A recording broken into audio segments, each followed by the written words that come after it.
When is the meeting will start?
Sir, what happened?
Hi all, sorry for the delay.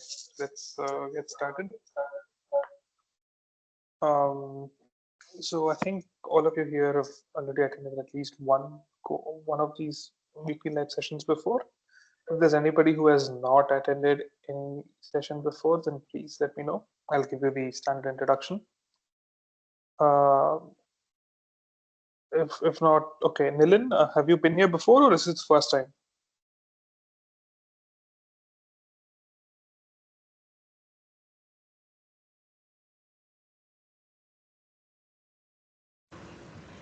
This is first time.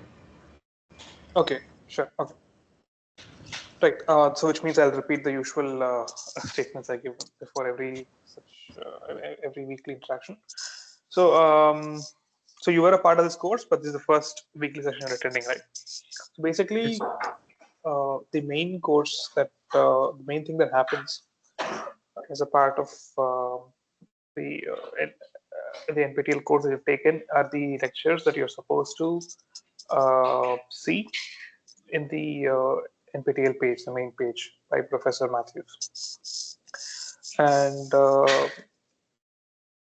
these weekly sessions are expected to supplement the knowledge that is provided in the main uh, course material, right? So you have 3 such sessions every week. The first one is on Fridays, the second is on Saturdays afternoon, and the third is on Saturday evenings. And what is the agenda of such weekly meetings or these weekly live sessions is that we are officially or formally expected to discuss the problems, meaning we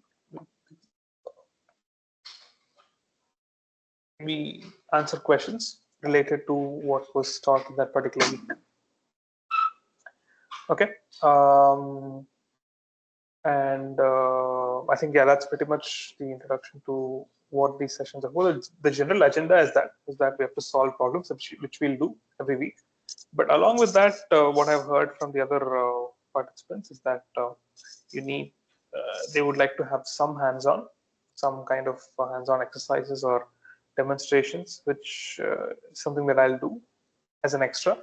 And these demonstrations are not a part of your usual uh, syllabus, and these demonstrations are totally separate from that, which you don't have to consider that for your exam, right? But the theory part that I'm going to talk about is directly associated with what the professor is teaching. And um, moving on, I think I missed some information. No, that's pretty much it. And you can. By the way, my name is Harish, and I'm a third-year PhD. And Kanakalata, are you not able to hear me, or am I? Yes. Yeah, I think Kanaklata is not able to hear me. Okay, fine. Just confirm Kanaklata on your on the chat window whether you're able to hear me or not.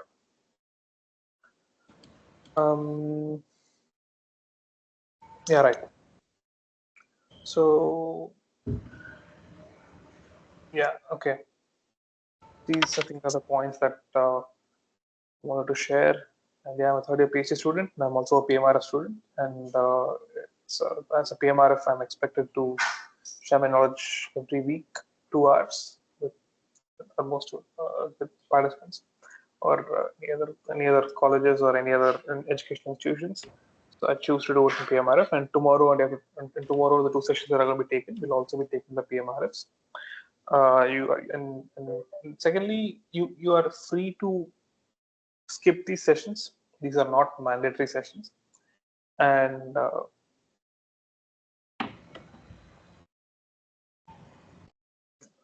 Utkarsh, you trying to say something? Okay, right. So these sessions are not mandatory; they are completely optional. And thirdly, you are free to skip these sessions. At the same time, They are recorded and you'll be shared, and the recordings will be shared with you. You can definitely go back and you can take a look at it at a higher speed if you want to save your time. Yeah, of course, it's optional. Nobody's taking any attendance here, right? Because you have it recorded, and the only advantage here is you get to discuss any live questions that you have. Right? Okay. So with that being said, let's move on. We're already late.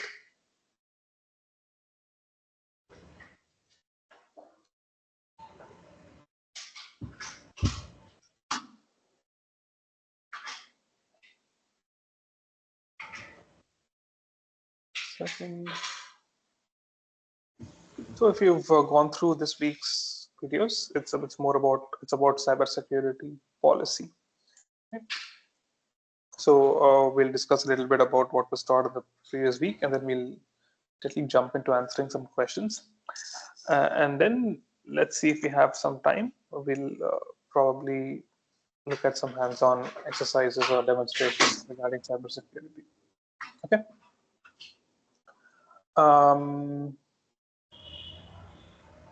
Right. So I also did want to share one more aspect of cybersecurity here. In the previous meetings, we were all quite concerned about. I think some of you were very interested in this concept called phishing. And it's not Phishing; it's Phishing. It's phishing. It's pronounced as phishing. So I thought I'll give you an example for phishing. I recently received some messages, and these are commonly called as scam messages also. So I'll just put it up on the screen and just read it. Right. So the phishing attempt. It was just, you can just take a look at the screen and then you can see how realistic the message is. So the context behind this is I was expecting a delivery from the US Post Office.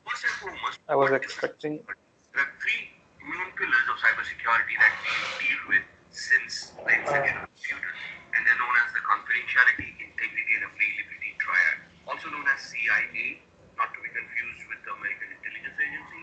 But here we're looking at three different pillars. Varun, I think someone's mic is on. Varun? Yeah, thank you.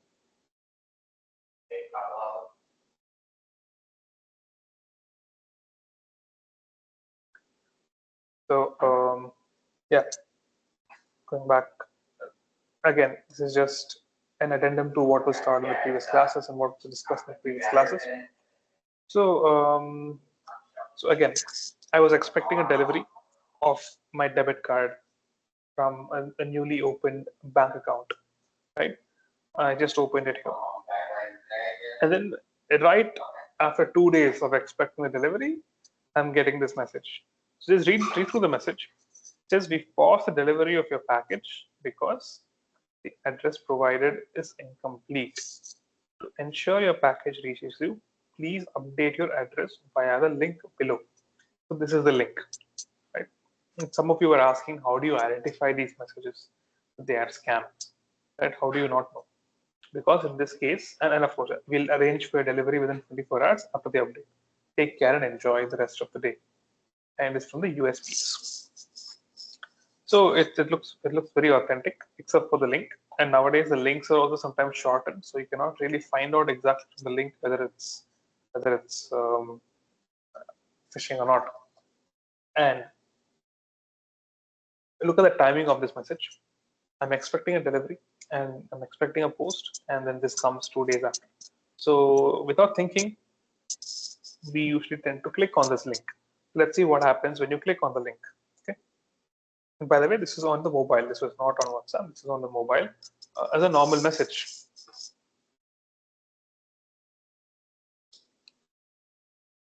So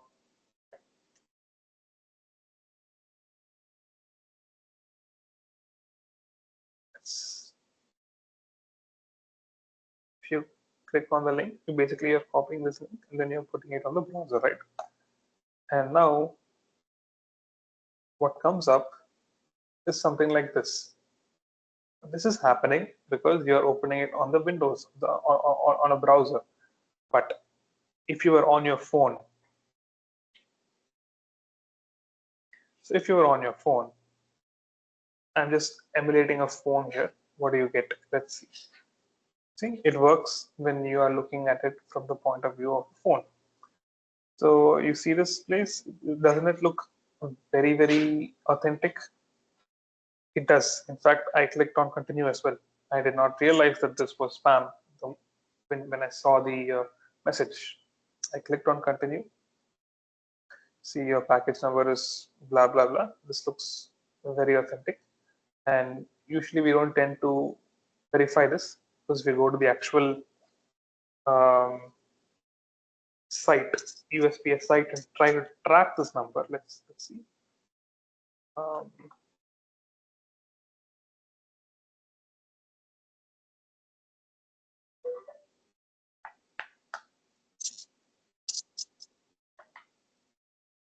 right. We go to the USPS and we are trying to track it. Let us try putting US 2022.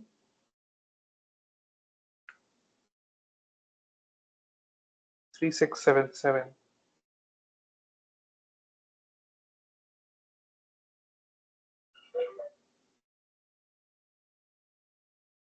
See, still is not available. But because you are absolutely sure you're going to receive a post, and then this is from USPS, timing of this message is such that you don't think twice before clicking on something. So I did not even check this. I don't even check. I didn't check the number was legitimate. Okay, and of course the URL looks very weird, and this is the first indicator. But most of us don't tend to check it.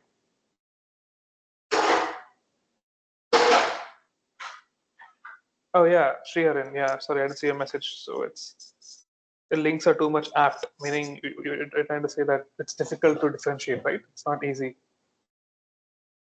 So the story does not end here. Yeah, right, exactly. And not just the link. The context is also very close to what the human is expecting. So I was expecting a post, and I'm getting a message from USPS saying my package was delayed. Let's talk about the logistics of how this was done. But it's a failure of notice. Right now, let's click continue here, and we get to this page. Correct? Look, I have all of this. So let me just put my name.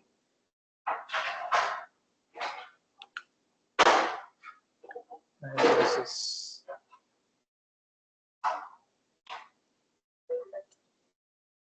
okay. And then detail address is something else. City is Austin.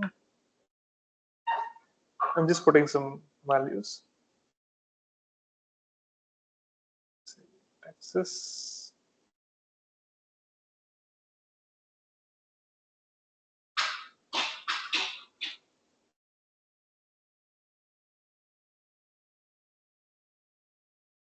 Um,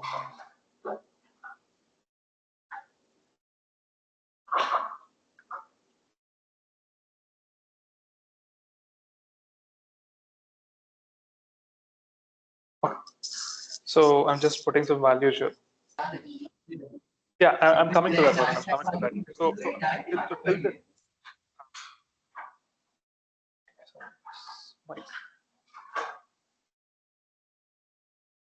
yeah. So far, it was all looking very very authentic. I was on my phone and I was doing this as soon as I got up. Right, so I was like, okay, I don't want my debit card to be delayed, so let me just give my address. So far, I did not see anything that was too sensitive, right? But now, so far, it's just my address. No one can do anything with just my address, so it was okay. And of course, my phone number, that's a bit sensitive, but it was the need of the time, and I just gave it, and then let's say update immediately. Yeah. Right. And now is this is the point where I got a bit shocked. So for redelivery, we need to charge some service fees. your package will be redelivered after payment. So look at this. The amount of money is very, very less. It's 0.18. It's like 20 rupees, 30 rupees. So most people here, this looks so accurate, so real life, right? Okay, of course the package was bounced, and then you need to redeliver it. You need to give some money. So basically, you put your name here, then you put a card number here, and then you do this, and then you do that, and then you lose all the money in your card. So that is how scams happen. So first thing is the moment they ask you to put any financial details, you need to become careful. You need to verify. So the first thought in my mind when I saw this was, okay, this looks real, but then this is where it struck me. Maybe this could be a scam. So let's take a look at the URL. I was not convinced with the URL. The URL is usually it's in the domain of USPS, but here they've used some other URL, right? Some mqe.pop. So this is when I noticed the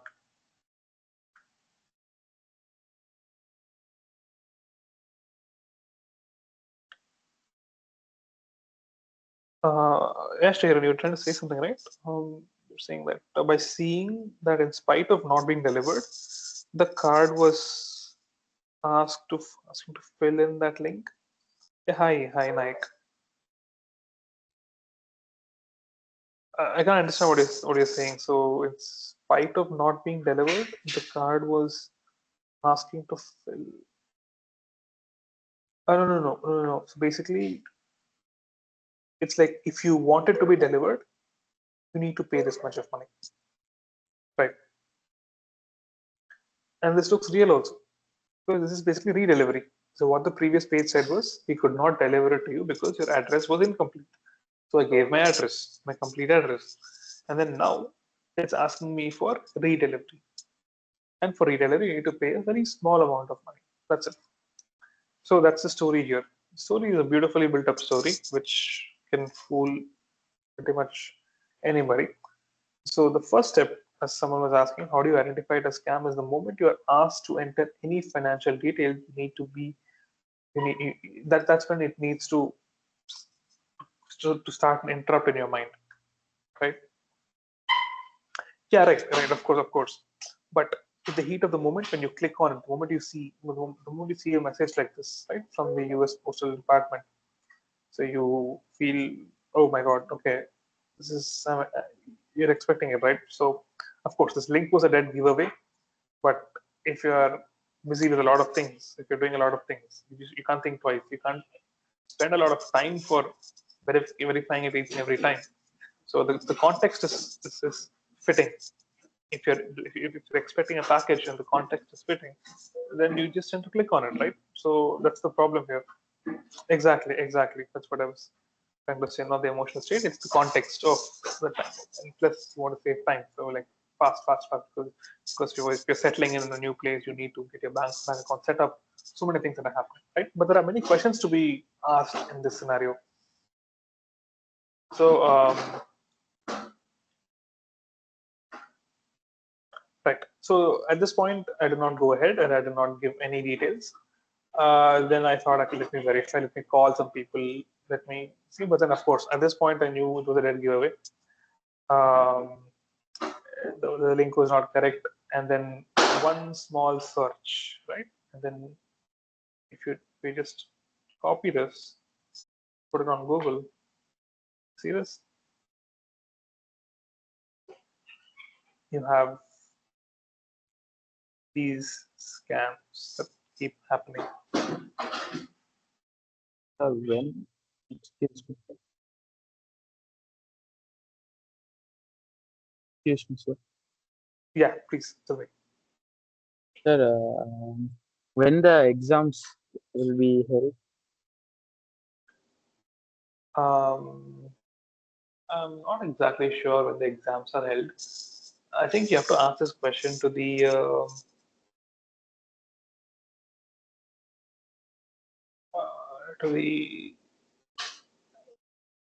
I think the administrators of NPTEL. I think you can send a message to them. Let me just try check and take a look. Okay, sir. Thank you. Sure.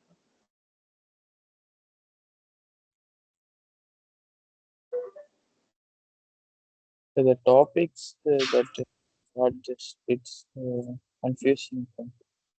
Can you teach me again? The topics.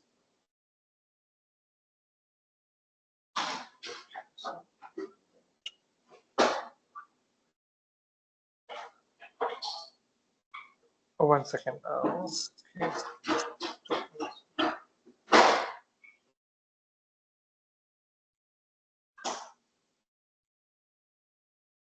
Right. So there was a announcement about the exams. Yeah, right. I think that I did see something.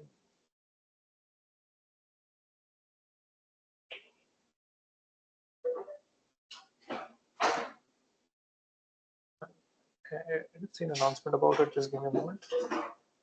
Mm, Yeah, so if you go to this link, you can click on one of these.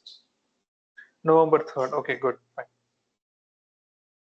Dilip Prabhakar, this has nothing to do with policy at this point of time. I was just giving a reference to what was being spoken about in the previous sessions because people were still confused about phishing. So I had this experience, so I thought I'll share this experience. That's all. This has to do with policy. Okay. Yeah, and you're free to leave if you want.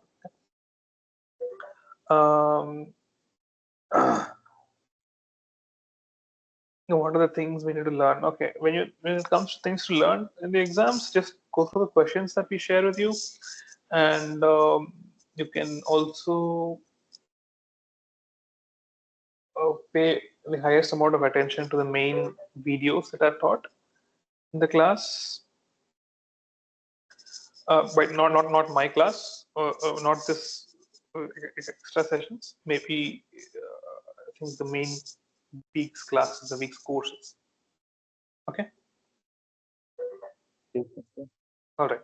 Okay. So now, again, coming back to this phishing, this is, by the way, Naren, this is not related to policy. This is just a continuation of the previous. So I think, yeah, I think in some of these cases, right, if you want to save time, it's better if you can always go back to the recorded video and then you can just run it at 2 times speed, right, so that you can save your time as well. So I'm just okay. So Sir, excuse me, yeah, sir. yeah, please. Yeah, I saw you were asking me. Yeah, sir. Why can't I download the materials from NPTEL? Because Mhm. so always I cannot be able to go in inside the app and I cannot see. What's the problem behind that? You can't download the videos. Sir, the videos and materials also for reference, if we want to, it is not unable to download it. You're not able to download. I think. See, Yeah. are you In on this page? this case, Can you see my screen? sir, in this page, it's not going from through mobile. Okay. Do you have a computer with you? Sir, no, sir. Oh, but why is this page not? Okay, you're using the NPTEL application app, right? Yeah, yes, sir, yes. So what you do is go to Chrome, Yes, Google Chrome, your browser. Go to the yes. same URL, and you will be able to see all of this. And moreover, if you go to, let's say, week 5, which is what we're discussing right now, right? So this is your Sir, not this YouTube. week. Saying that materials that you have been taught, no, that Mhm. materials I cannot be that literature materials is now unable to download. Okay, you're talking about these. Yeah, yes, yes, sir. Okay. So if you, I think you all have access to this particular drive link, right? Yes, sir. But I cannot able to Oh, download okay, material. Nitin, fine, I understand. Yes, Yeah, I sir. think probably we can connect it to policy as well. Check At least that's what I have in mind. Sorry, coming back maturity. to Nike. Hold on, I'll just tell you. So we have, see, you have this Google Drive link, Yes, sir. and these are all just slides. Okay, week 1, week 2, week 3 contains the questions inside the slides itself. Okay, Okay, sir. right, and the answers are in the video. And week 4 contains the questions inside this document. Right, all the questions were written down and they were answered. Okay, and week 5 will also have a similar writing. Okay, Yes, sir. which is this week. So this is one material. And the second one is YouTube videos, Excuse me, sir. which you can always download. Correct? Uh, Yeah, excuse me, yes. sir. Yeah, From yeah. where I Go ahead. can get this link, sir? Which link? Oh, this link. All right. Uh, So if you go here, if you go to your NPTEL, NPTEL page, you have problem solving sessions, and then you have problem solving sessions recording. Correct? If you click on that, you have you have this sheet that comes up. So this is a link for all of the sessions that were conducted till this point. So there are 3 people who are doing it. One of it is mine. This is mine. And you see this link here, drive link.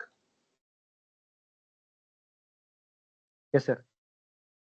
That's why you get it. And the videos will be put up over here. Okay. And they're all YouTube videos. You can always download it. So Joyce Naik, right? Like Joyce Yes. Naik. You can always download these YouTube videos. That should be completely fine. Okay, sir. Sir, Okay. one more Yeah, doubt. sure. Uh, Mhm. can we add this to our resume and can we apply for another companies through this certificate, sir? Okay, okay. Yeah, see, you are going to get a certification that you have understood organizational cybersecurity and organizational cybersecurity policies. Correct. But this course is mostly geared towards management.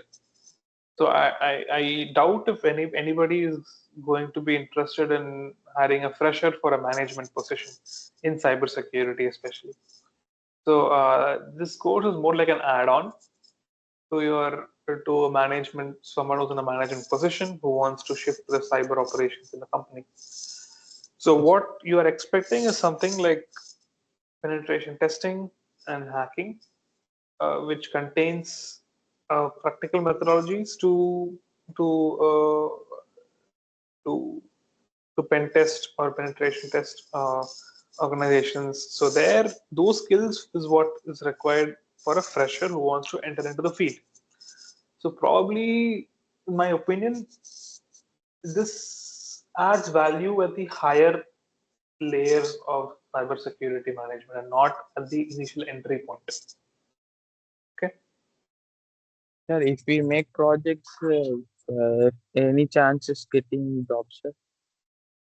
If If we me make, if we make any project on this basic guidelines, can we have any job opportunities?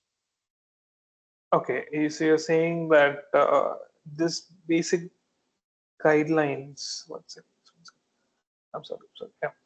Um,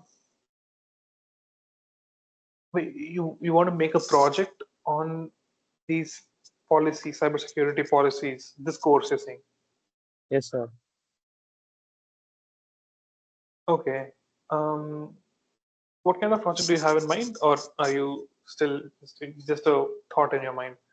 Yes, You have any I specific? thought, but I'm just planning for that. After completing this course, if I Okay. get if I do the project, is there any value for getting job and See, definitely it adds value. I wouldn't say it doesn't add value, but the question is, what kind of job are you looking at? Are you starting to break into the cybersecurity field? Is it the first job for you? These are all questions that I need answers to answer your question.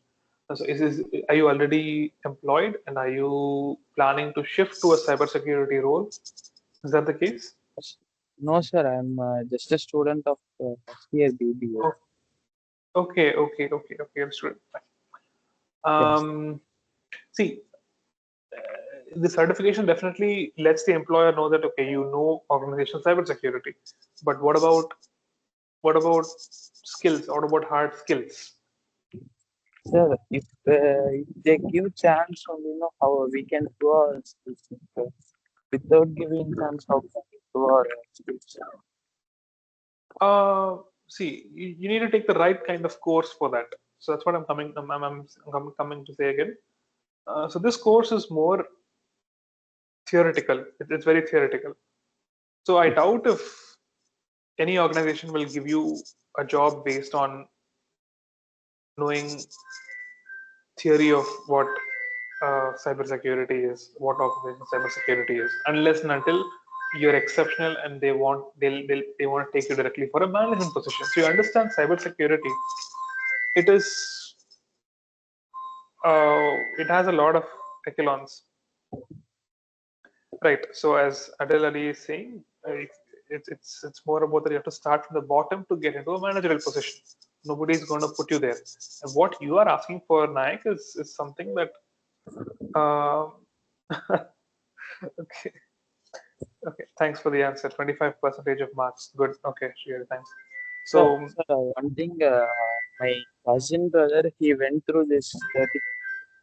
He done a project on this, and he got a job in banks at Mumbai. okay.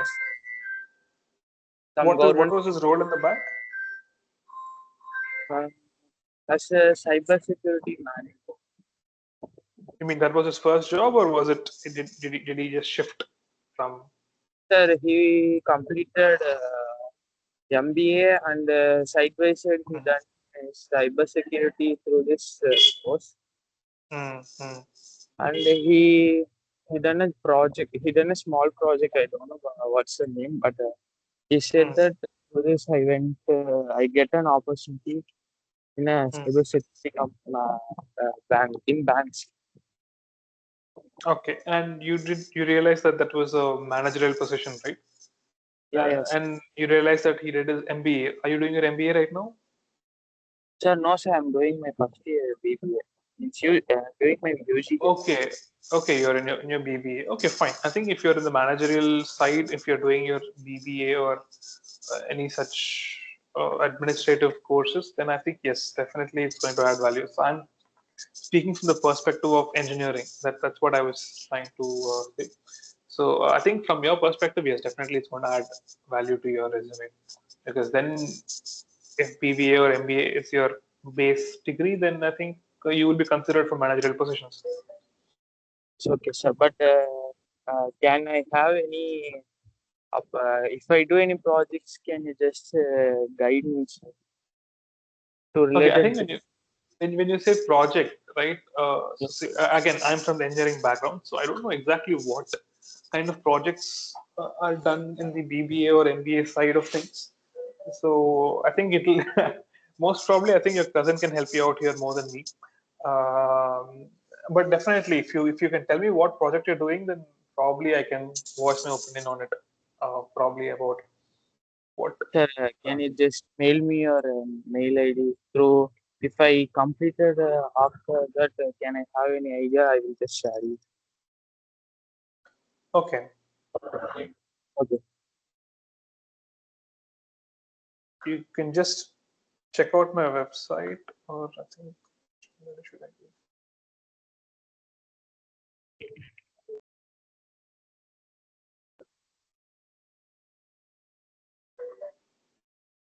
Yeah. Stop. See. Right. So I'm not sure if I'll have the time to do it, but definitely I'll try my best. And yeah, but before you mail me, do come up with the outline of the project that you're trying to do, and what are the objectives of the project, and what do you plan to prove to the recruiter by doing this project, right? So yeah, you can do that. Okay, sir. Okay. Okay, fine. So now let's get back to okay. Thank you. Yeah, sure. So I wanted to make few points regarding phishing, and then we'll just move on past. So the question was, how did these people know that I was expecting a package? How? How is it that what I did not get in the last week, I got it right after I opened a bank account in a new place, in a new foreign land? So the point is, these attackers, they do a lot of psychological operations. So they have backdoors to certain databases. That's the only way I can explain this. So I believe they have backdoors to certain databases, Sir, and they, yeah, yeah. I didn't attend my assignments, so it is mandatory. I think yeah, Srihari was saying that at least 8 out of 12 assignments have to be attained. Have to be attempted. I think. I just confirm if I'm right. How many assignments, sir? I think 8 out of 12. Wait, just give me a moment. Oh, how much assignments are passed? You don't know you have the access to this page, right? Like, can you see this? Have you been Yes, to sir. this page? What does it say? How many assignments can you see? Week One. 6. So how many assignments are there? How many? So you're at the fifth assignment right now. Yes, sir.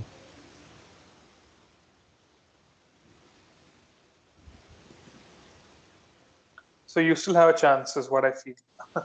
If you answer this week's assignments, the due date is 28th of August.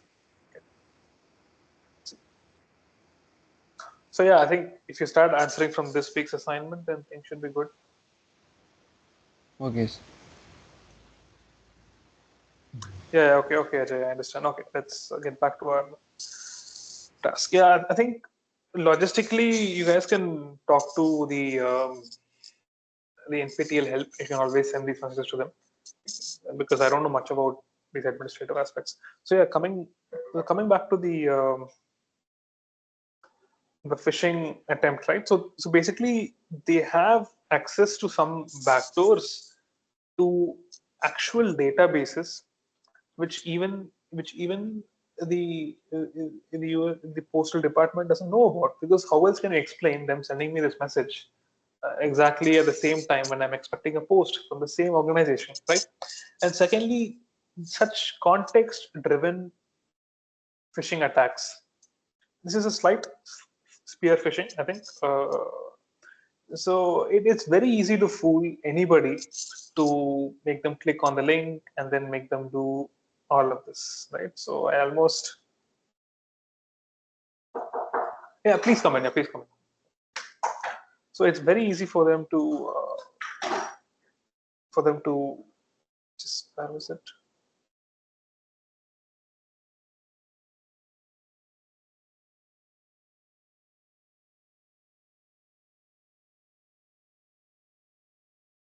Right, yeah.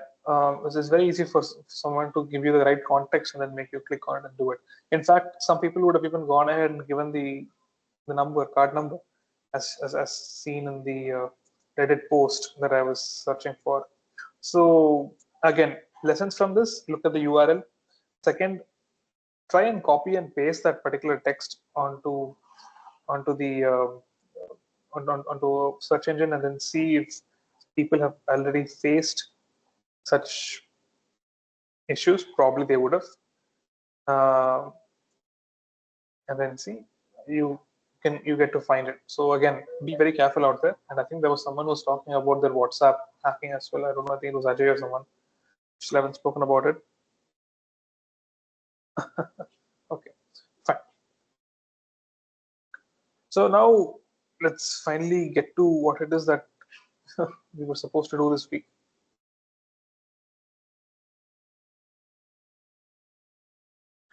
I'll just shift to the writing.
Right?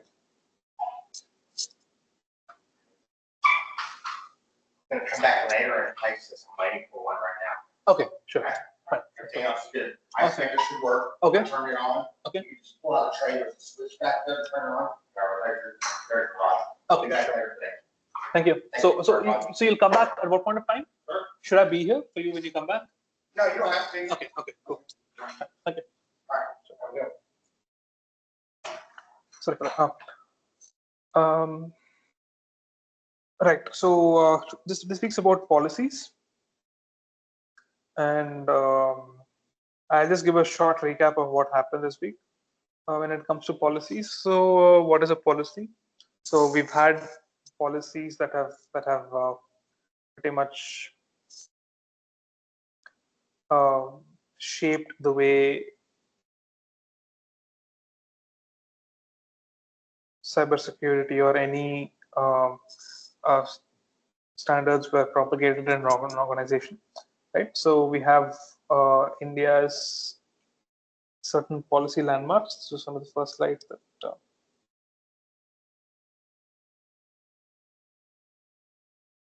Right. Just give me a moment. Let me just clarify something. Sorry. I'll be back in 2 minutes.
Yeah, you know that?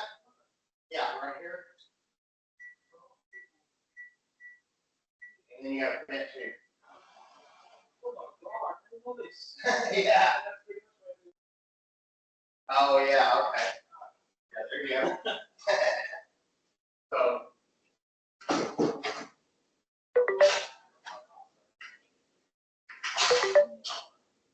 I saw it fill up with water, so, you know, later on, it should start making it. Yes.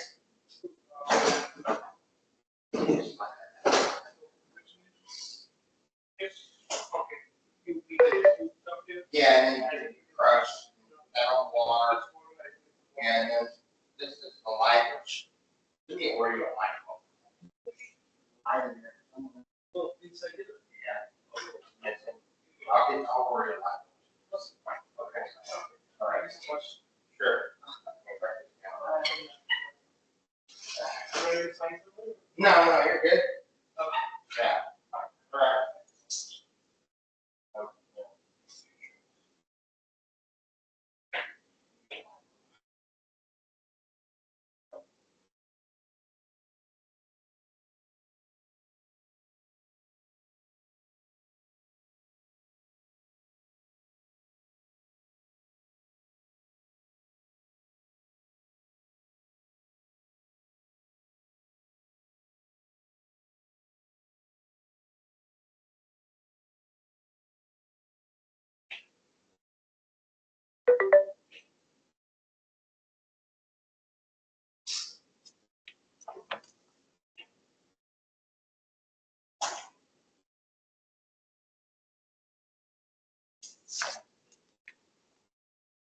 Right, so I'll get back to my stuff. Oh, yeah, I'll get back to it. Yes, I'll be out there. Thank you so much.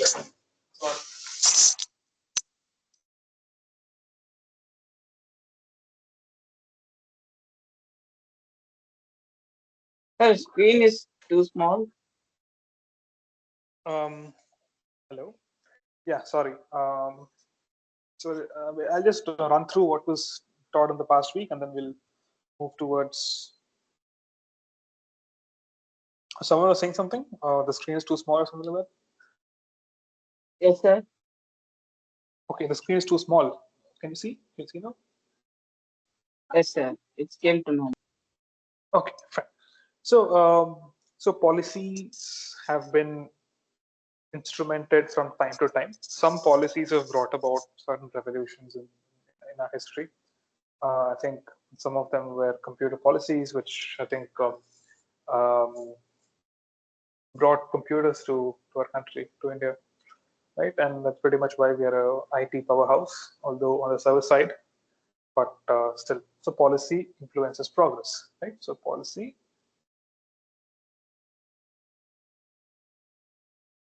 influences progress. Okay, and it also influences behavior.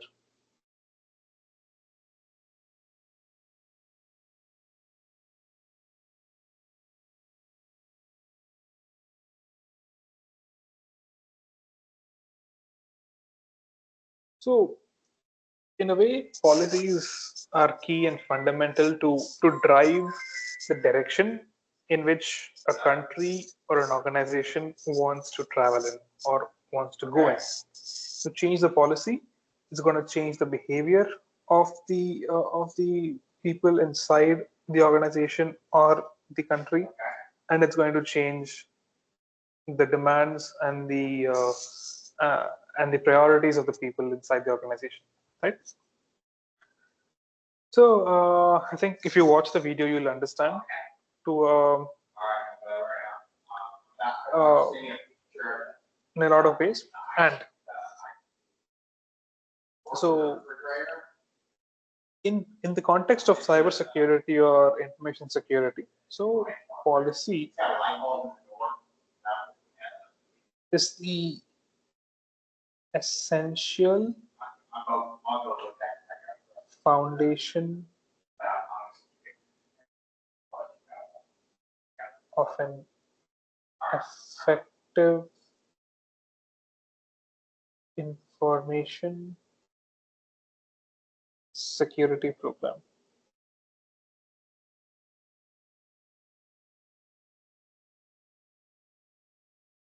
So basically, you can't just say that you can't just frame a policy which goes against the rule of the nation or the rule of the law. So I think beautiful examples were given, I think, in the main class. So if law says that you cannot harm someone, then you cannot bring up a policy that says that you can harm someone. Like, it cannot go against it. So it should be complementary to what is already existing in the organization or in the country. So basically, some rule of thumbs here are: it should not conflict with the law.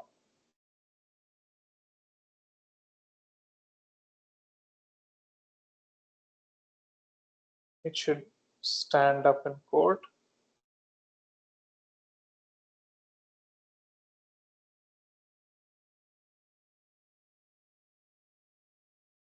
So it should be properly supported.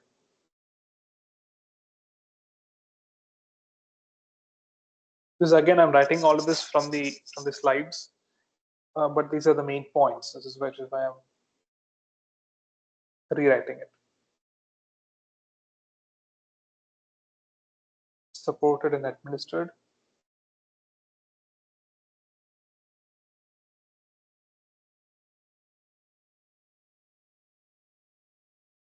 Should contribute to the organization's success, right? Okay. With that taken aside, so what is a policy? Let's come to that. So a policy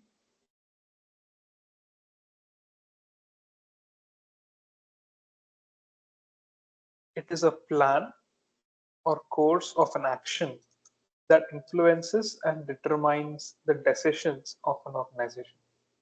I'll just write this down and then we'll move forward fast from there.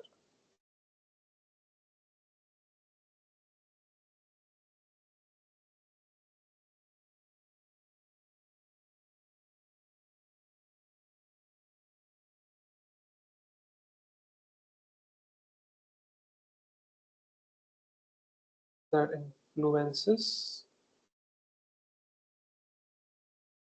and determines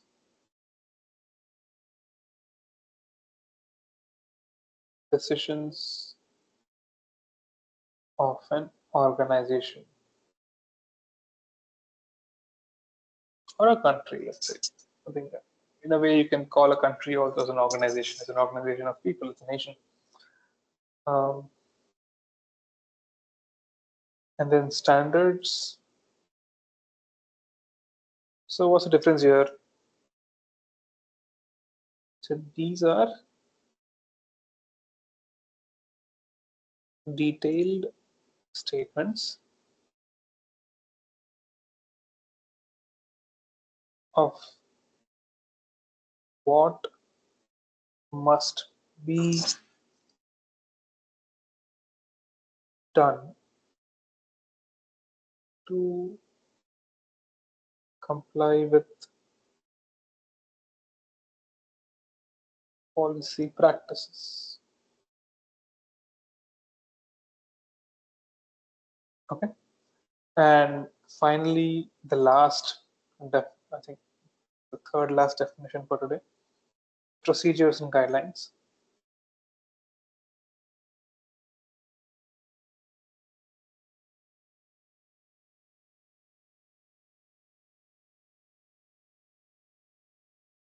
It explains how employees will comply with policy. Okay. So essentially, policy it is the plan or it is basically the framework that they come up with. Okay. And standards are those set of activities that you must comply with uh, so that you comply with the policy as well. Okay, so standards are more action based statements that are done in compliance with the policy. And procedures and guidelines are even more detailed statements, low level statements that explain how employees will comply with the policy. Right? I think this is definition. But then, what are the three types of policies, or the three levels of policies? And this is what uh, was the what was the main aspect of this week's talks. I think this week's uh, class. So the first one is EISP, types of policies or levels of policies.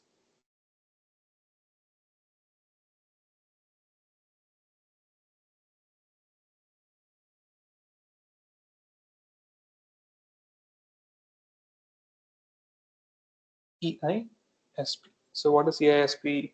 I think all of you have seen the videos. It's enterprise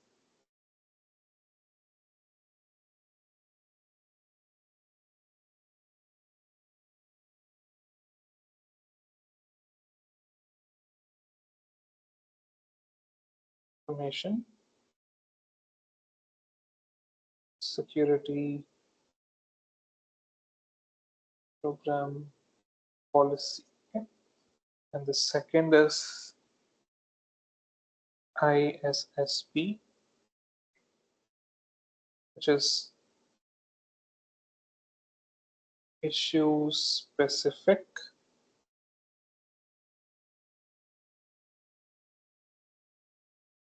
information security policies. And the third is SYSSP, which is system specific.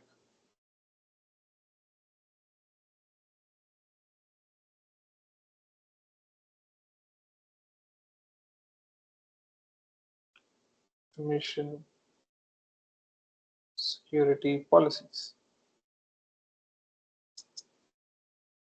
Okay, so you can look at this as going from very broad to narrow. Okay, so the first one, Enterprise Information Security Policy Program Policies, EISP. So it deals with broader objectives, right? They are bigger objectives. And then when you come to the next one, it goes slightly more detailed. And then when you come to the bottom one, it goes into the nitty-gritty details of everything. It goes into how a particular system needs to be configured in order to comply with the topmost policy.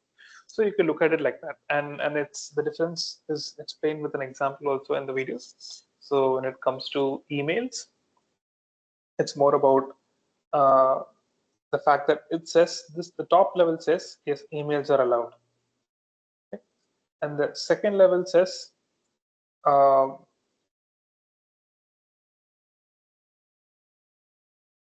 what kind of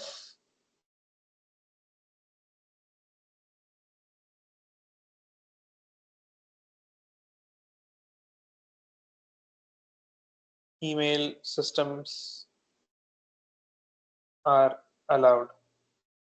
Okay? And the third says uh, how or what protocol do you use to be used for the email, right? And it's more like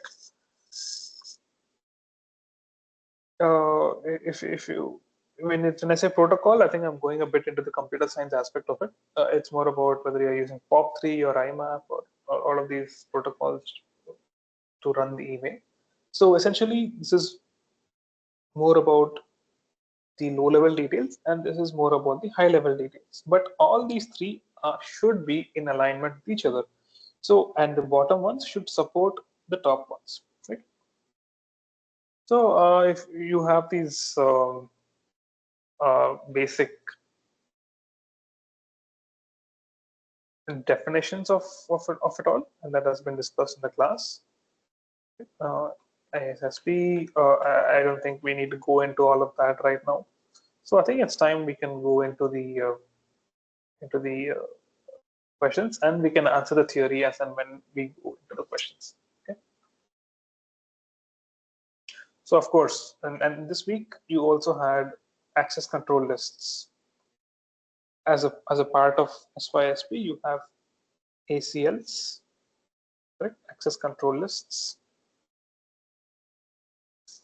which is basically you have firewalls, have IDS. So we can talk a little bit about that when the particular question comes. Okay.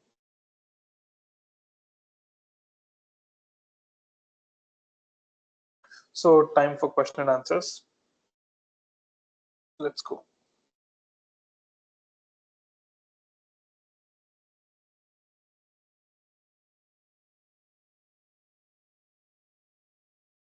Question number 1.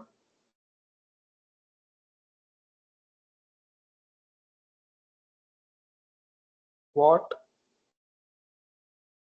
type of policy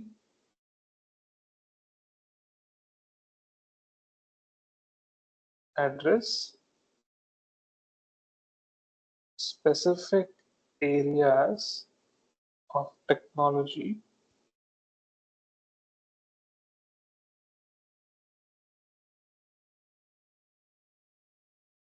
requires frequent updates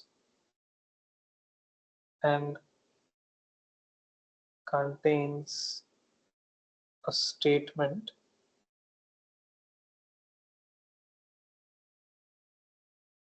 on the organization's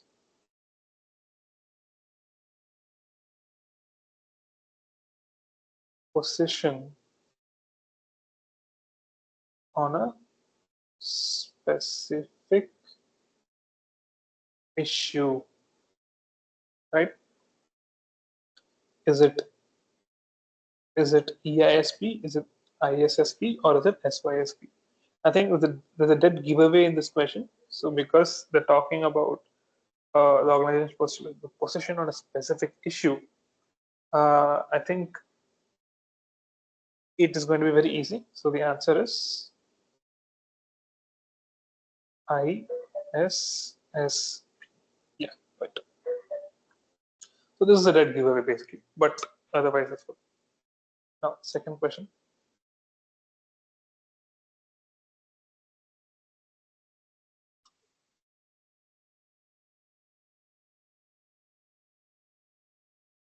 So when it comes to defense strategies,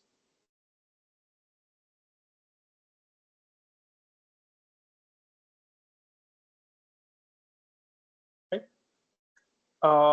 They're asking what are the three common methods.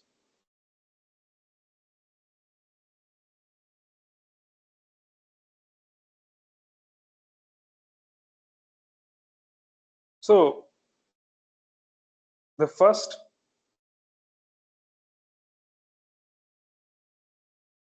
part of a defense strategy is to apply a policy.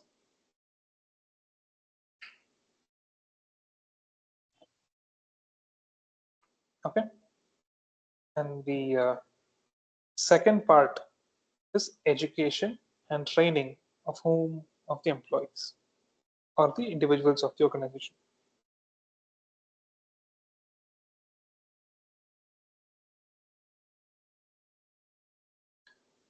And the third is to manage the risk. So these are the three aspects of defense strategies, and I think this was spoken about in the last class, if I remember. Yeah. Okay. Third question. So the policy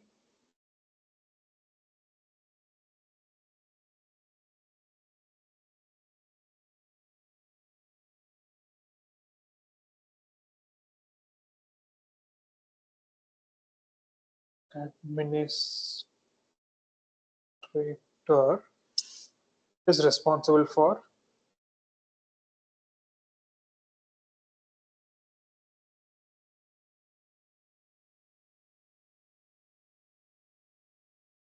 is it a creation, B revision, C implementation,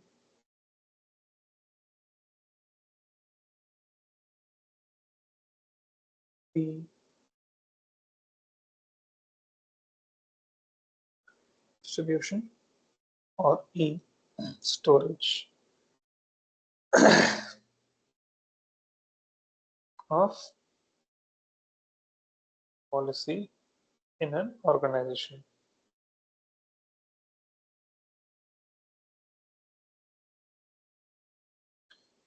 So which are the correct options? It's multiple choice. MCG. Multiple choice meaning it has multiple correct answers. So yes, Dipti, you're right. So they're responsible for the implementation of a policy in an organization. And also, they're not just responsible for implementation, um, they are also responsible for the distribution. And then when we say distribution, it means propagating the policy to everybody in the organization. If nobody knows the policy, then there is pretty much no point of even bringing up the policy, right? So then people won't comply with it. So it is C and D. Okay. Yeah, right. Ajay is right. Distribution as well.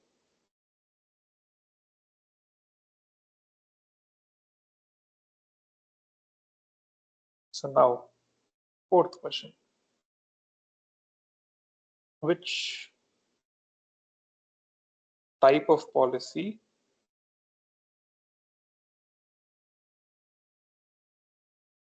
is frequently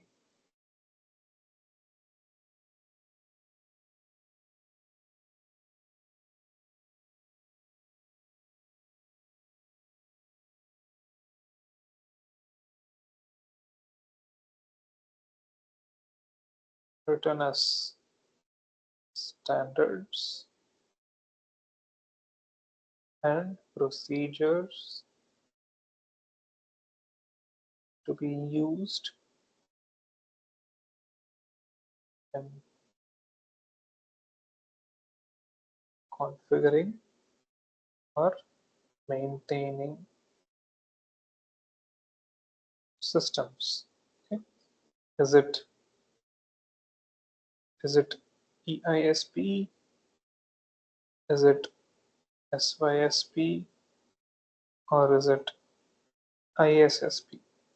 Right. Once again, just a cheat code here. This is a dead giveaway. So the answer is SYSP. But what has to be noticed here is, yeah, correct. You're right. Um, so the more, as I said, right, the more down you go in this hierarchy, the more specific it becomes to the particular system that's being implemented. So what they're saying here is, so what type of policy is frequently written as standards and procedures? So we spoke about standards and procedures, right? Last week, or even I think I just made fleeting mentions of it this time. Please come. I made mentions of it. So we spoke about what a policy is, right? Policy, standard, and procedures. So these are all lower level aspects of the policy, correct? Something that supports the policy. So in the same way, you can see that standards are written as standards and procedures to be used when configuring or maintaining systems. These are all the integrity details of the policy. So in a way, you can associate it with the lower hierarchies, and that's where you get SYFP. Hadis. Hi, Hadis. Yeah, yeah. Hi. Hello. This is Orgudi. Yeah, So yeah. I have a one queries about this question. So why not AISSP? Because AISSP stands for Enterprise Information Security Practices. Hmm, So it's already comply with the standards of the regulations of the GDPR or the any guidelines. hmm, So hmm, my hmm. question is why not AISSP in this case?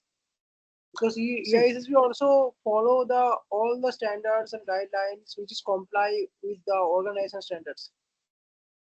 right. But here, what is being spoken about is the three different types of policies, right? So you can always make a case that all of these support one specific type of implementation of a policy, correct? But the way a policy is implemented, or a way a particular idea is implemented in an organization, you have different levels of documents. The first level, the EISP document, will not contain details of how you do something. It will say we have to do this. This has to be complied with, right? So with that EISP document, you won't know how to configure a firewall. You won't know how to configure an IDS. Without the details of how to do it, it only gives you what to do. So how will you comply with that policy? Tell me. Are you getting it? I got your point. SISSP is like a for stands for like a system specific. So whenever it, Which one is system specific? yeah, EISP. SISSP system. I'm talking about the SISSP. So SPSP, correct. Exactly. yeah, it's a system specific, right? So, Yeah. uh, Hmm. but it's not a proper. It's not a follow the proper guidelines of the overall standards guideline, which is required for any organization. I'm not getting. Can you repeat that sentence? You're saying it is SOIS, not yes, definitely. SOISSP like for the particular system exactly. specific. Yeah, right, Yeah, right. but whenever you have already implement any policy in your Mm-hmm. organization, definitely you are looking for the overall posture of of the security frameworks, which is follow the comply with the standard guidelines in your organization. So um, in that question, I feel that it should be AISSP. No, no, absolutely not. Because see, what is the question here? Uh, you're talking about the previous question or this one? I think you're talking I about am this talking about question, this right? one. Yeah.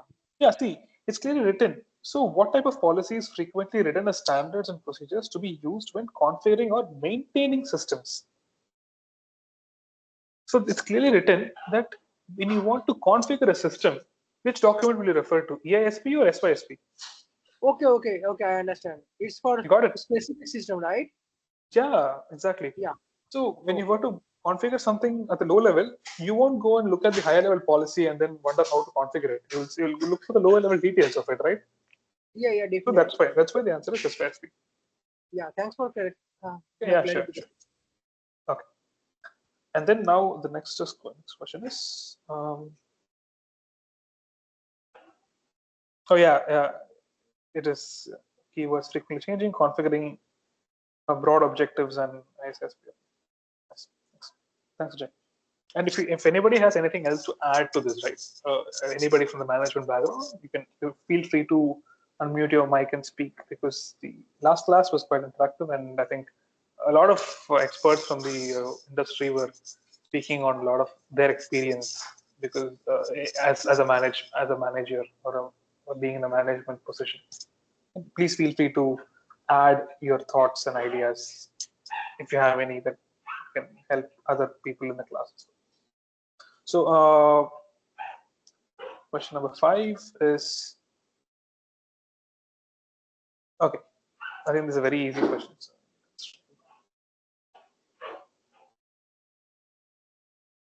which of the following is used to direct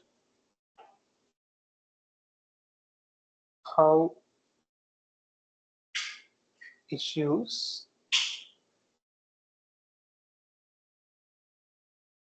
should Sir, be addressed? Yes, someone was saying something. sir, how the policy will work, sir? How what will work? The cyber security policies will be executed where and how, sir? Yeah, we'll come to that. There are questions relevant to that. Just hold that thought. I'll tell you how it is implemented. Okay, so I'll value to that. Yes, sir. Should be addressed and So one more question, sir. yeah, sure. Please go ahead. And they were structured or specified one, no, sir. Uh, I don't get it. Is it structured? They were created or we are creating that policies, sir. Oh, see, humans create everything. Okay, of course, we create the policies. Uh, who else creates the policies? We Okay. structure the policies, right? We do it. So we have some goals, and then to align with those goals, we create policies. And to put those policies into action, we create lower level It standards, lower can level it is an systems. changeable policy. We can change. We can alter anything whichever we want. Yeah, of course. But once a policy is put into action or once a policy is ratified, you cannot just go and change it by yourself. You need It's like an agreement. yeah, it is like an agreement, or you can see it needs to be ratified by probably a group of people or a board of directors. For that, you can change it. You cannot unilaterally go and say, I don't like this part of the policy, so I'm changing it. You need the confirmation and consent of everybody in the higher echelons of a management of an organization, right? So it is in some cases yes you can, but in some cases you can't. So again, these are all human made, these are all man made. But let's say, for example, a policy is giving problem to the employees. Like let's say you say employees have to come and put their biometrics in the morning and in the evening. But employees are saying that no, I don't want to do it in the evening. I'm going to do it in the morning. Why? Because they'll put their biometrics and then they leave in the afternoon. Nobody is there to stop them. So the policy here is causing trouble. Will you change it? No, sir. You won't change it, right? And if in case you want to change it, you need to go through the proper procedure that you followed when you created these policies. And that procedure could involve multiple levels of permissions, or the shareholders coming together, or in the level of the government. If you look at it, the parliament passes bills based on which policies are put into action by the relevant department. Right. So these procedures exist. So we cannot do whatever it is whenever we want, however we like. See, everything in the world is human In the made. beginning, okay. In the Yeah. beginning itself, the policy should have the constraints to perform. Uh, Beginning itself, policies will have the consent. You're saying consent or consensus? Constraints. Constraints. Yes, we can say that if you are entering into the company at 9 o'clock, Mm-hmm. you are leaving at 4 o'clock. So we Mm-hmm. should place our biometrics on the where Okay, they. you're saying constraints in the sense you have to follow these rules, so they become constraints. Okay, all right. But yeah, in a way, yes. Okay, Whatever it is. Thank you. sure. Now question number 5 was, yeah, which of the following is used to direct how issues should be addressed and technologies must be used in an organization? Okay. Um, A is policy. B is standard. C is ethics. And D is governance.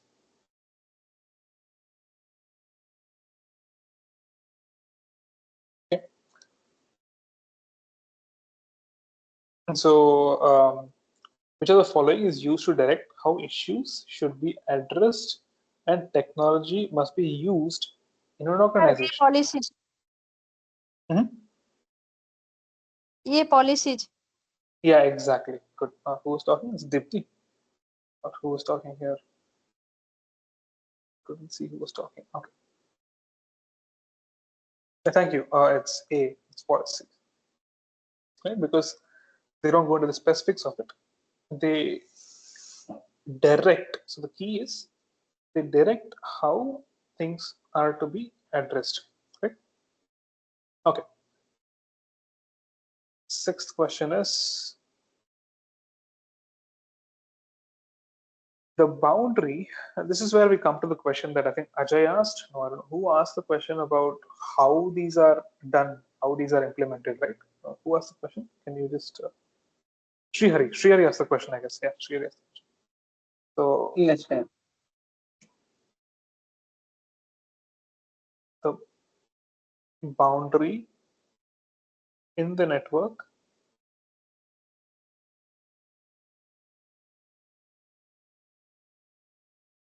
in which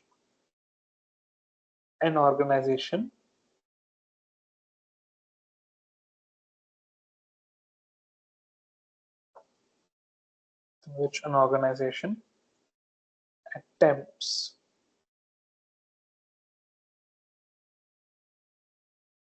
is to maintain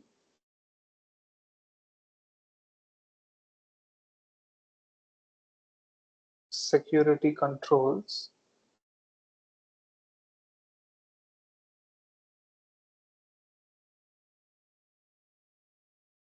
for securing information from threats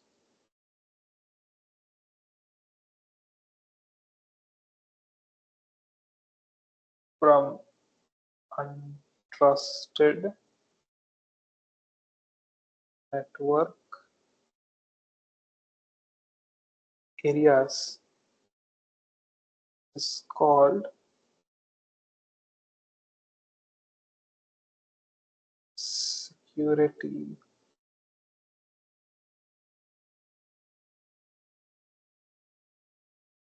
peripheral, security perimeter, C security measure,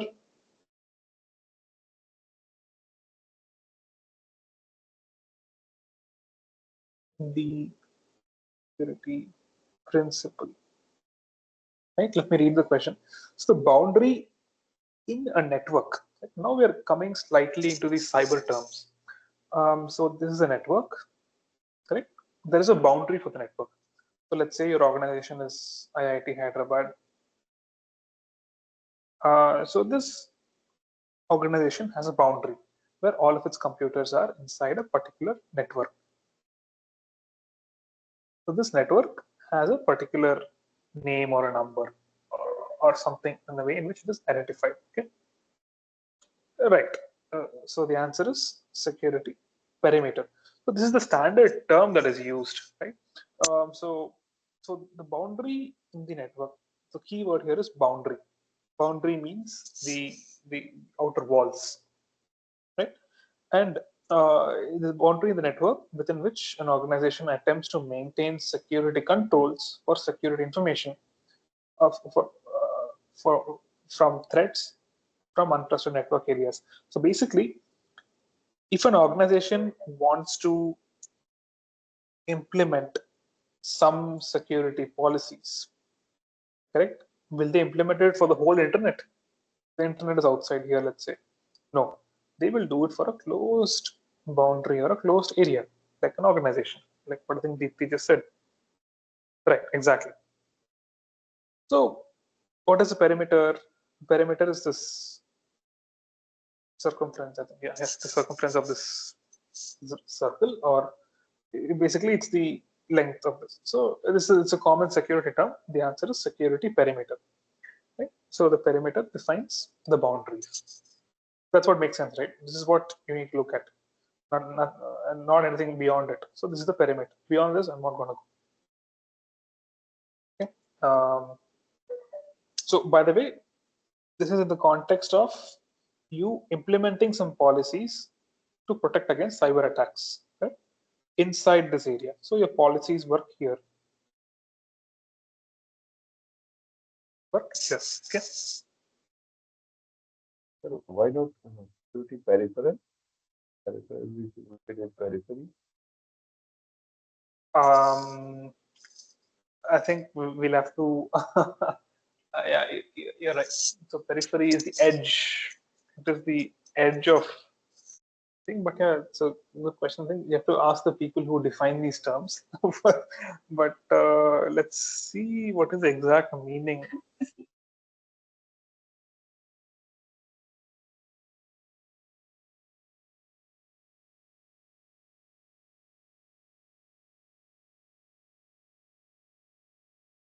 One second, I'm just filling out.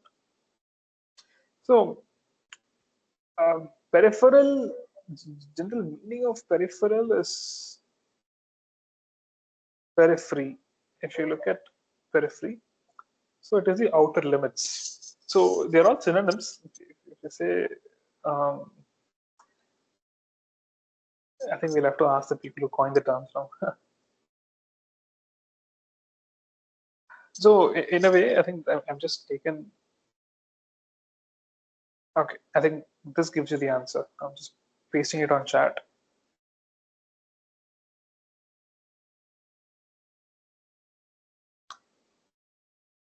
I think a periphery is less specific area rather than a definite place or geometric object that separates.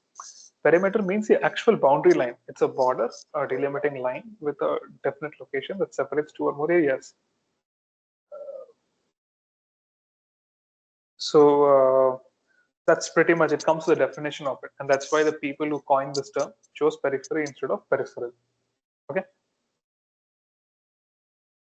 that's that. Yeah, it's more about how what people thought when they were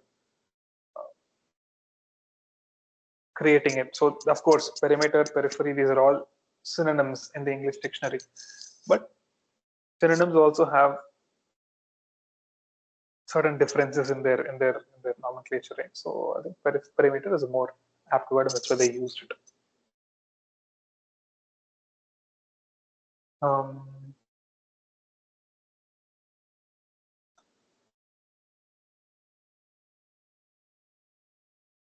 so the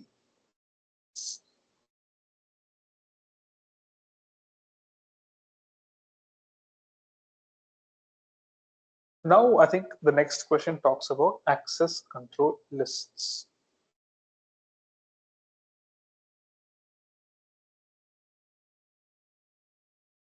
So instead of going through as questions, let's say access control lists. So what does this do? It specifies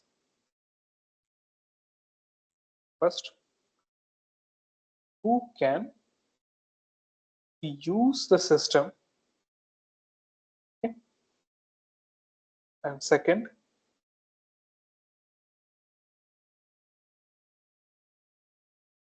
what the authorized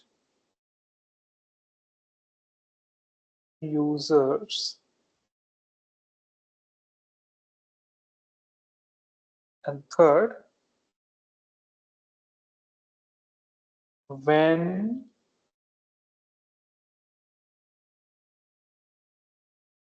authorized users can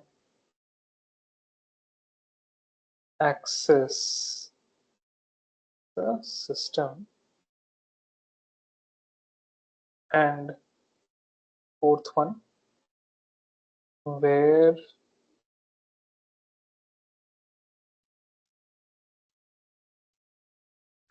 authorized users can access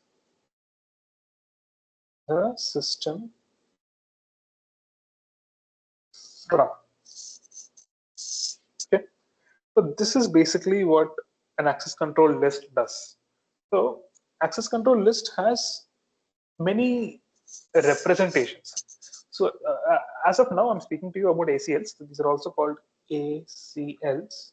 Okay, so this is also spoken about in a highly technological context, technical context, or it can also be spoken about in a broad context.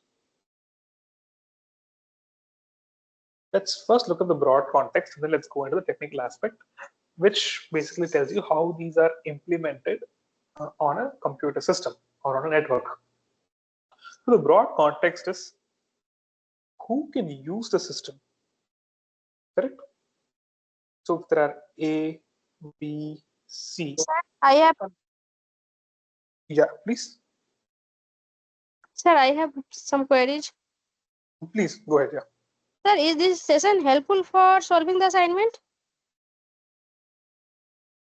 That you have to decide. Sorry, sir. That you have to decide. Is it helpful or not? So essentially, we answer some questions, and these are previous year assignment questions. And whether these are going to be helpful for you to answer this year's questions, I don't know. you have to be the judge of that. Okay. And definitely Okay, these thank you, sir. questions are different. Okay, sure. So coming back to access control lists, right? So who can use the system? So let's say there is person A, person B, person C, and there is system 1, system 2, system 3, or system 4.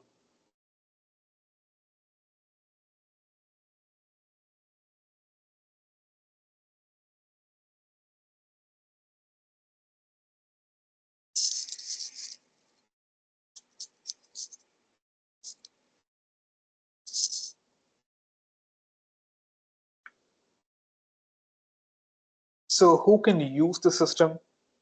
Let's say I'm saying that person A can use system 1, system 3. Person B can use 1, 2, 3. Person C can use 1, 2, 3, and 4. Okay. Now, what the authorized user can access.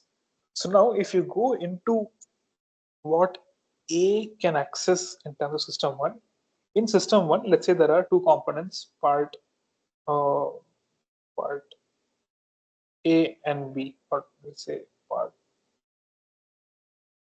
1, part 2. So he can access only part 1.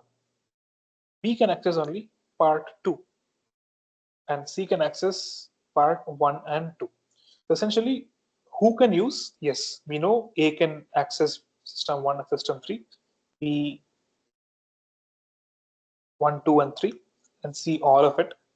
But and this matrix or this list basically tells you who are all the authorized users. So A is authorized to use system 1 and system 3, correct? But what can these authorized users access inside that system? That is also determined by the access control lists. And we are creating one right now as we speak. And there's a very broad context of it. And okay, so what the authorized users can access, right? So when authorized users can access the system. So now it comes to when. When meaning at what points of time.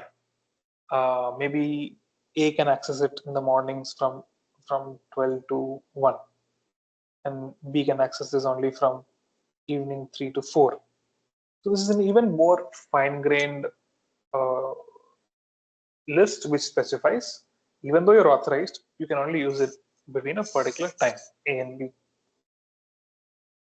And finally, where it can be accessed from, meaning can you access that particular system sitting back from home, or do you actually need to come there and put a biometric, right? So these are all specified in this one box, which talks about how a particular person or a particular individual can interact with these systems. So access control. So basically, you're controlling the access to certain nodes or certain systems in an organization. Correct. And this is a broad context. Now, how is this implemented? Okay. Yeah, I think it's on the subject object relationship with respect to who, what, when, and where. Okay. I think that's I don't know if that's a usual term in management studies. If it is, then I think that's good. Who, what, when, and where. Okay, nice. So now coming to how it is implemented, right? So these access control lists, right? They are implemented in a network context, in a network, in a computer network. This is your organization.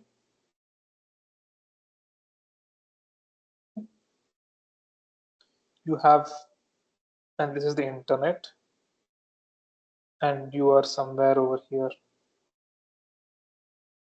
Okay. And then you're connecting like this, like this, like this, and then you're finally in the organization. Okay.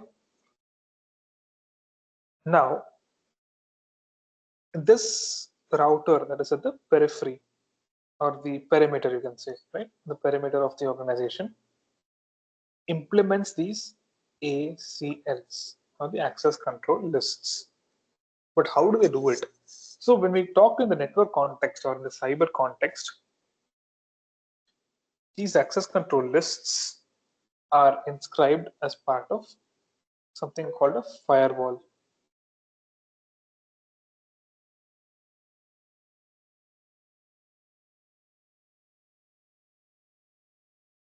I don't get it. Adopted? Who adopted whom?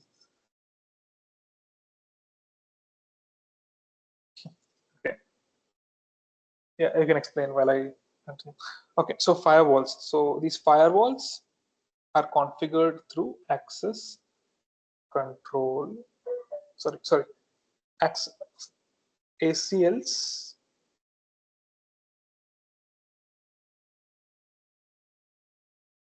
are realized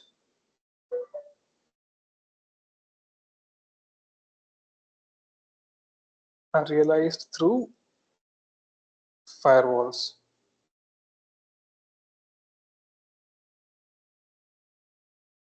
Okay, you're talking about the peripheral and periphery.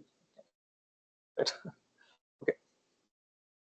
ACLs are realized through firewalls. So these firewalls, they contain flat tables like this. And if you have a router in your home also, you can go and check it out. It says, okay, but the details here are packet level details.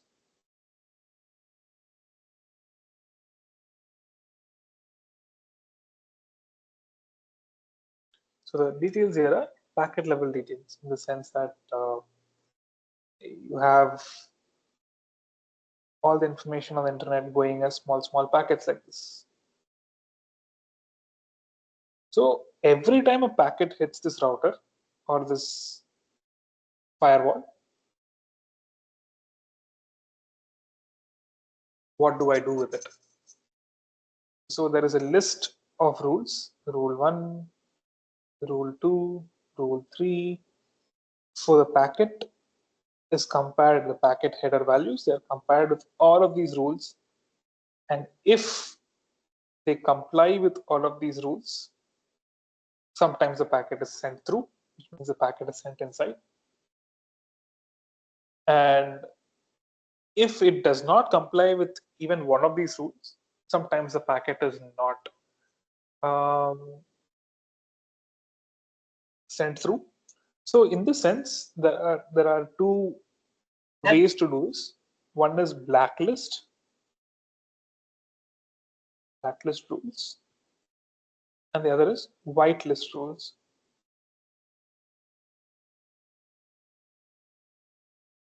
Yeah, someone was saying something, I think. Sir, in chat, Ajay is asking about who wrote.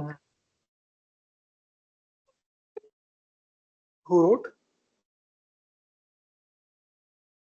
I Ajay is can't asking about? understand. I can't understand, sir. This just I can't hear you. Hello?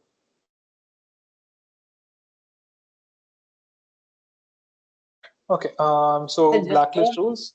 go Yeah, and see the message what he uh, was posted. Subject oriented relationship. Right? Who, what, when, and where by configuration rules. He's asking about what? okay. I think your internet is bad. You need to speak slowly, okay? Then so that I can hear you. Sir, Ajay is asking something. What is that? Mhm. Um, See, okay, you want to know what he wrote. Okay. Who, what, when, and where. So he's speaking in the context of this, right? Access control list. So this is who, what, when, and where. I think it's a management concept that he's talking about. I'm also not aware of exactly the definition of what he's saying, but it's subject and the object. So who are the subjects? These are the subjects. What are the objects? These are the objects. And how are these related with each other? They're related with each other as to who, the subjects, what, the objects, and when. You have the timing here, and then where, the location also. So that's pretty much the relationship that was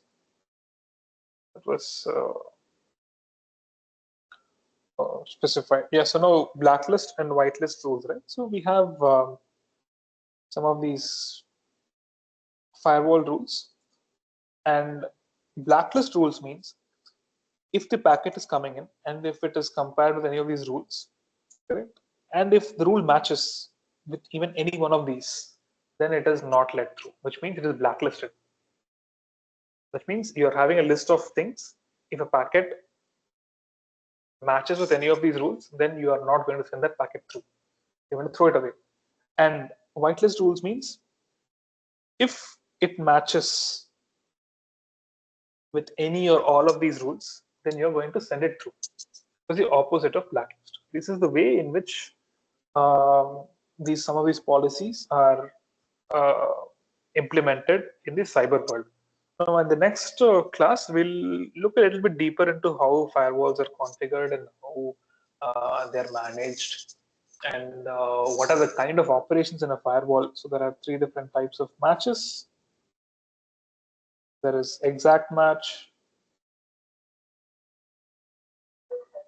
ternary, and longest prefix.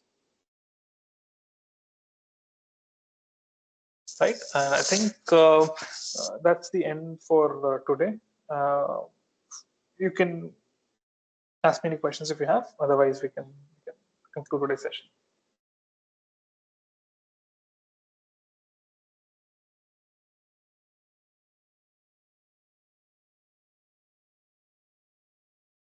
And sir, regarding this blacklist and whitelist rule, yeah, I mean, are they come under the common term, this configuration group? I can't hear you. You need to be a bit louder. And sir, as you explained, regarding the blacklist and whitelist rule, are these two under the configuration group? Or, I mean, Yeah, somewhere these are all how these rules are configured in the device, in the end device, let's say.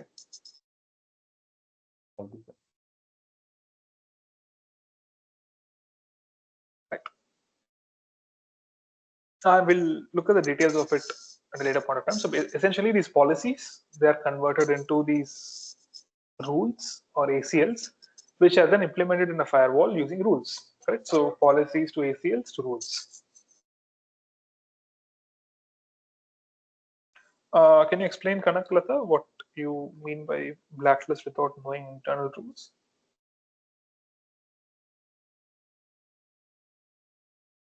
You can unmute and speak if you're okay with it.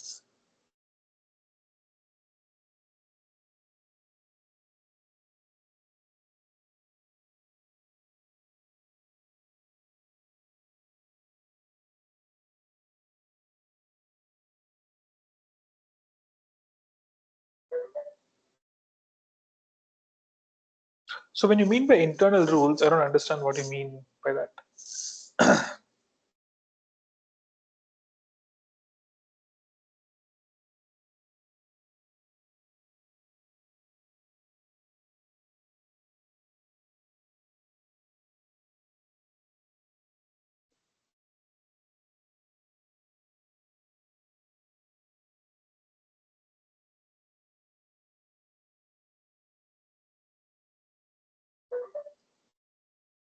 Okay, blacklist rules. Okay, so see, you have rule 1, rule 2, rule 3, rule 4 in a firewall, let's say. These are the 4 rules that you have. There is a packet that is coming. Now you need to check whether you want to allow this packet or not allow this packet. How will you check? Then these are all called blacklist rules. Let's say you've configured them as blacklist. Blacklist means you have a list of things, list of people, or list of items which you should not allow. So if this packet matches with any one of these or all of these, what should you do with the packet? Should you allow it or should you not allow it? You should not allow it because these are blacklist rules. So the rule type is blacklist. Now, if you change the rules to whitelist, then you should allow the packet. Just the opposite of each other. So certain things can be configured as blacklists, certain things can be configured as whitelists. When and in which context, we have to see. You can always say that please allow all the websites in the world except a few. So will you configure blacklist rules or whitelist rules there? Because if you're going to configure whitelist rules, then that means you have to specify millions of websites. Whitelist. But if it is blacklist, you only have to give some websites saying, please don't follow, please don't go to these websites. So the DOT, when they block certain websites, they go with blacklist, not whitelist, because whitelist means there is a huge number. But in other contexts, in some cases, whitelist rules are there. For example, when it comes to IoT devices. We'll talk about all this later, okay, in the next class. Probably. Okay. Have you understood the difference? Yeah, please. I have just one question. What is air gaps to isolate the systems and how it works? Oh, what's that? What is the air gaps to isolate the critical system What and is how AR it gap? works? What do you mean AR gap? Air AR? gaps. Air gaps. Oh, AIR. Hmm? Yeah, air gaps to isolate the system and how it works. And in what context are you asking air gaps to isolate the system? I think I have already started this course.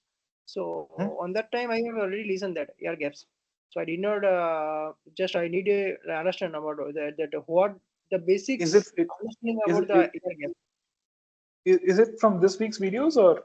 Yeah, these weeks. Okay, air gaps. In which context was it spoken about? Um, hmm. I think, sir, it is was mentioned by Professor Matthew while discussing student insecurity. It's just a very little effect. No? Uh, okay, I'm not able to hear you as well, Ajay. I mean, I'm not able to hear you properly. And if you know the explanation, because I don't know, I don't think I realized air gaps to isolate a system. I still don't understand how this makes sense. If it makes sense to you, please answer, Gadeep. Or I'll get back to you on this next week. Right? Okay, Hadis. Sir, Okay, excuse me, sir. it's a week 5 question. So so that's why I asked. Oh, it's a week 5 question. Okay, let me see the question then. Sorry, I mean, I think airbag, air gap is when any system which is physically Oh, not okay. connected with any network or internet, that is called the system to be maintained as air gap. Any system which Right. is not connected, having connectivity with the internet, to make it secure, Mm. then any kind of internet connectivity, the broadband or the local area networks also. And we would say Mm. that that system is having the air gap. Right. So I got the context now. So I just saw the question and Ajay is also Matthew explaining. mentioned one time about this, one little. Okay. Okay. So air gaps, right? To look at the context of it, you use a thermos flask, right? So in a thermos flask, I'm just giving you an analogy, Argadi. So you use a thermos flask, right? And Okay. you store some water here. and you have a lid. So what is here? This is basically air, correct? So this isolates the water temperature inside from the outside, so it won't lose temperature. In a similar context, such air gaps between critical systems and the world outside, right? So there's an analogy that is used where we create such demarcations to um, to isolate the system so that attacks cannot penetrate it. I think that's the context in which this question is being spoken on. This is the mitigation Uh, of the risk. this is a what? This is the mitigation of the risk. In a way, yes. Yeah, in a way, yes, you can say.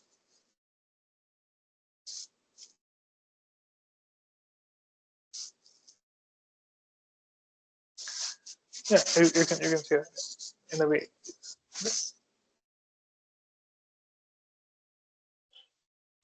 Okay, then let's conclude today. Right? Okay. Okay, Harish, thank you so much. Yeah, sure. Okay.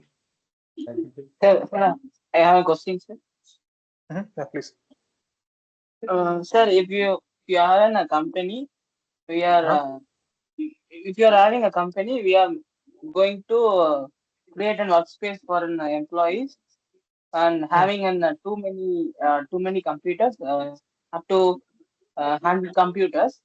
When the cybersecurity policies were written by us, means we will think of that privacy and the security or the convenience for the employees.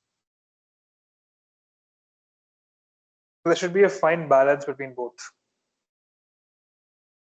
Uh, but we are wrote in the way we want to safer from the malware or mm, Trojan Trojan violence. We should we are creating an cyber security policies under we should not affect under the malware attack. So we are Uh-huh. uh, Uh-huh.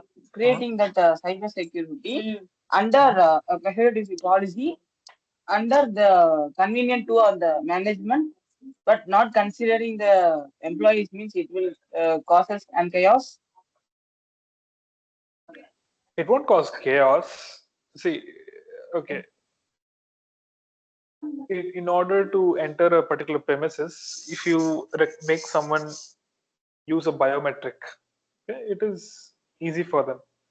But every day, if you make them do the biometric also and then go for a security frisking means physical checking of whether they're carrying some ammunitions or arms, checking their bag, confiscating their phone.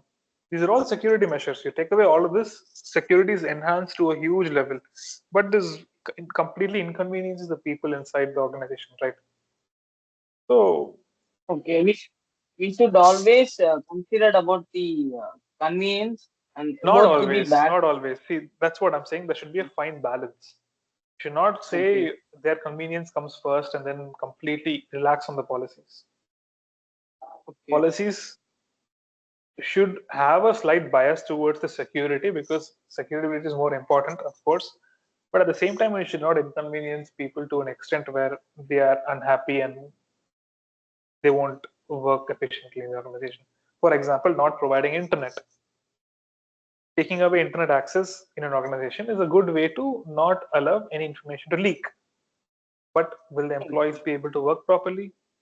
When I say taking away the internet, you give them a separate terminal, one terminal per floor for internet access for all the employees. They want something, see something from the internet and code something, they have to go there, code and come back. So this is all okay. inconveniences, right? So but then it reduces risk. So instead of that, you can invest in better As per firewalls your or better. answer and understanding about the balanced Hmm, policy to be uh, right or right. right. Yeah, a balance, but I think it should also have a bias towards security, a slight Hmm. bias, but it should also be considered some. And this is my personal opinion. I don't know if actual policymakers worry about people in the bottom rungs. I don't know. Probably not. Because the employee should be free to work in the workplace now. So that only I'm asking about the policy should be favored to the employees, because as we were creating an favor to employees means the work will be done quickly or something like. Oh, I like that. Okay.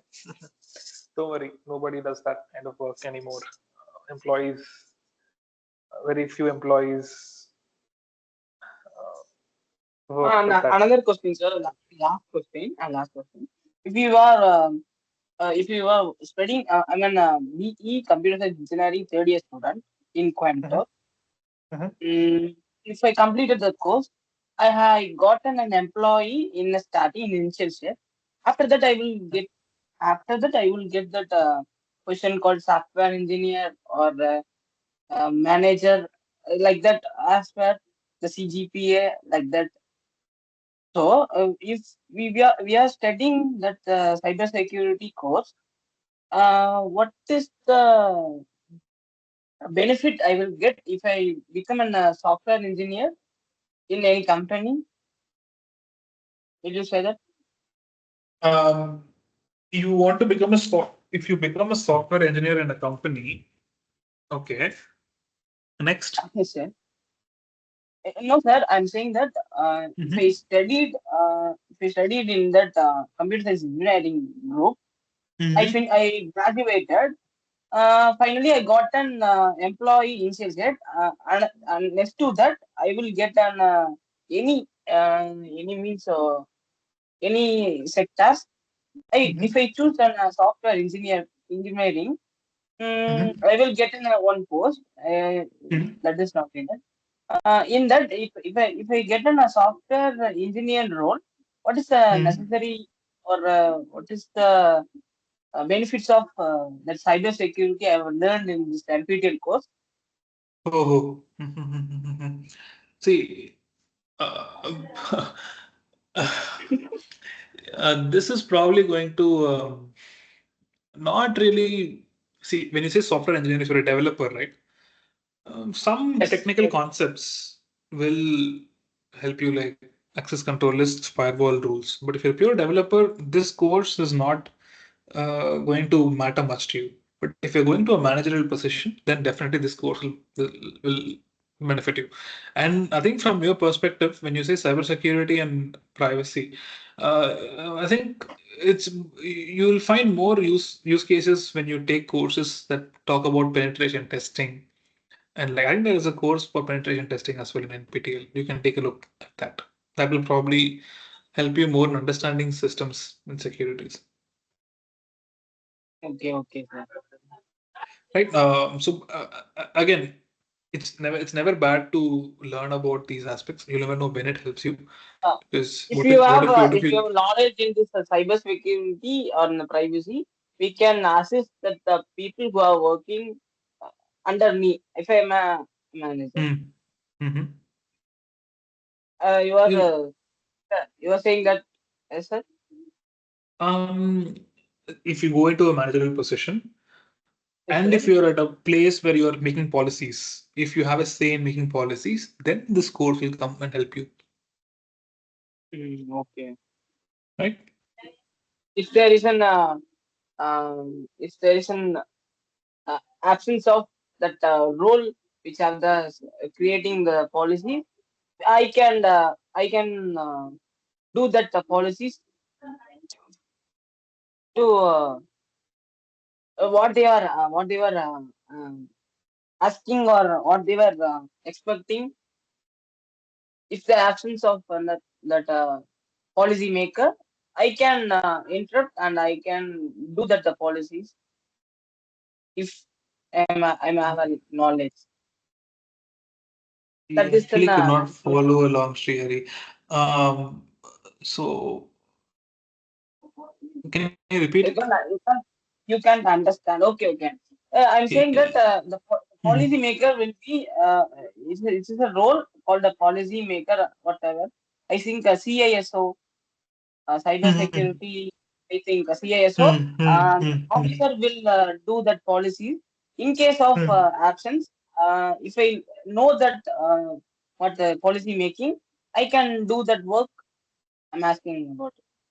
I can fill that So absence. in case the CISO is absent in the organization one day, are you saying that you will go and create the policies? Sir, is there any chance or Absolutely not. See, policies don't come up in one day.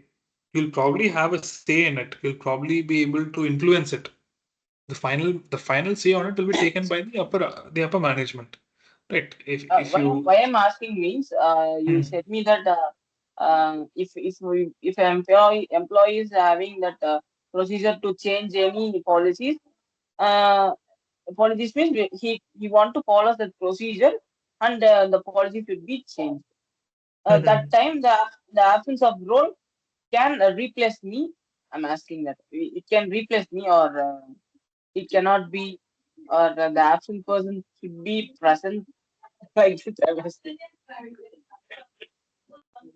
um okay, actually I'm not able to understand. If you I mean I can understand Tamil. Can you speak in Tamil as well so that or Hindi or whatever it is so that you can explain it So better and I can Tamil, answer you better? you know Tamil, Yeah, please go ahead.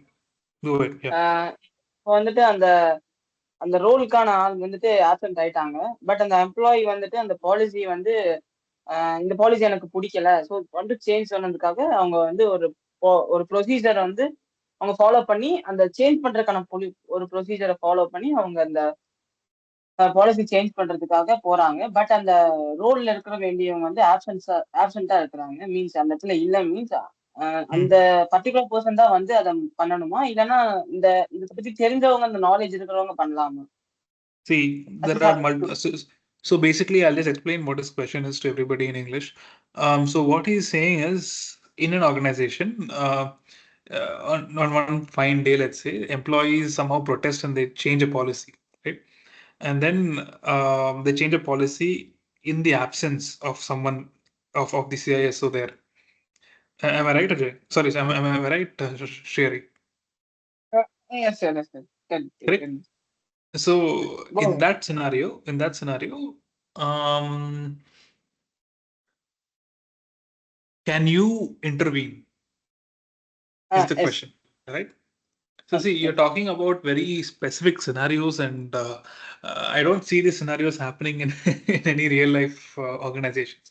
The first policy in your in the first policy in your assumption is that employees can change the policy following a procedure. That doesn't happen on one day. So will you be absent? Okay. Will the CISO be absent for what? For a whole year? And No. second, the change of a policy will itself be in conjunction or it will be in consultance with the management, which is going to include the CISO and the CEO or whoever. So without their presence, it won't even change. So that the question stops there itself, basically, right? Okay. Hmm. So it is an imaginary thing. It cannot be happen. Yeah, that's what I feel because Okay. it's not It instant is a noodles where rare you thing can to change happen. anything. Mhm. It is a rare thing to happen. It is a rare, Yeah, rare yeah, thing to. Okay. yeah. So thank you, sir. I Yeah, understand sure, sure, everything. sure. Yeah, but I think Sir, from your perspective, are you doing your engineering or are you doing your BBA or I'm no, sir. I'm doing my engineering in Coimbatore at an affiliated Anna University college okay? called Ranganathan Engineering. I see. Okay. Okay, yeah. So I think penetration testing and you'll probably benefit more from the technological side of cybersecurity, which is penetration testing. You can check out those courses that will probably align with your goals more. That's what I feel. Okay. Okay. Okay. Sir, Fine. my English communication is too bad, so sorry for that. No, no, that's Not absolutely not. proper. See, that's okay. We all learn by uh, by uh, by speaking, right? So it's Yes, completely yes. fine. It's good. It's good that you're speaking and you'll improve. Okay. Okay. Fine. Okay. Thank you. All right. Okay. I'm leaving the call. Bye bye. Okay, bye bye, sir.